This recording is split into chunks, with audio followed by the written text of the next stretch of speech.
সালামু আলাইকুম রহমতুল্লাহ বরকাত। সৌদি আরব কৃষিক্ষেত খামারের আইল্যান্ড মধ্যে পেয়ে গেলাম, রাস্তার মধ্যে পেয়ে গেলাম। এটা হলো মেসোয়াক গাছ। আল্লাহ রসুল সাল্লাহ সাল্লাম যে মেসোয়াক দিয়ে দাঁত মাজতেন, এটা অনেক ঝাল গাছটা, এবং এটা এই যে ফলটা খুব জাজালো, খুব ভালো জাজালো, উপকারী।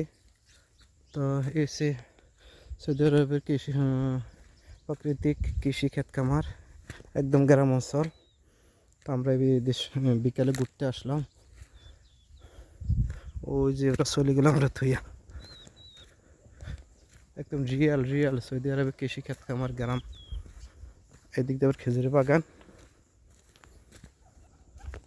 তো এই দেখছেন মেসক গাছের ফল, মনে হয় যে আঙ্কুর।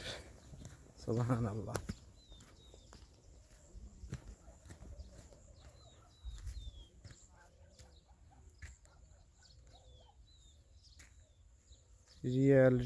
রিয়েল সৌদি আরবের রিয়ালিটি, গ্রামের একদম রিয়েল অরিজিনাল গ্রাম্য জীবন।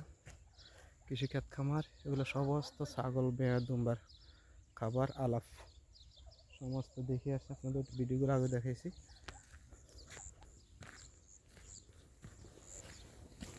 তো এখানে মাঝে মধ্যে ঘুরতে আসি সুযোগ পেলে, যেহেতু আজকে ঈদের দিন বিকালে দোকান বন্ধ, কাজ নেই, ঘুরতে আসলাম। মনটা ভালো হয়ে গেলো, আলহামদুলিল্লাহ, খুব ভালো লাগলো। মরুভূমি, প্রচণ্ড তাপমাত্রা, 43-44-45 ডিগ্রি তাপমাত্রা। এর মাঝেও আল্লাহ সবুজ কৃষিক্ষেত্রে গড়ে উঠেছে আমাদের রেমিটেন্স যোদ্ধাদের হাত ধরে। তো মূল উপাদান হলো পানি, আল্লাহর সৃষ্টি। মাটি তো আল্লাহর সৃষ্টি, পানিও আল্লাহর নেয়ামত। আমরা শুধু কর্ম করে একটু কষ্ট করলে আল্লাহ দেয় আল্লাহর নেয়ামত। সূর্য ডুবে যাচ্ছে।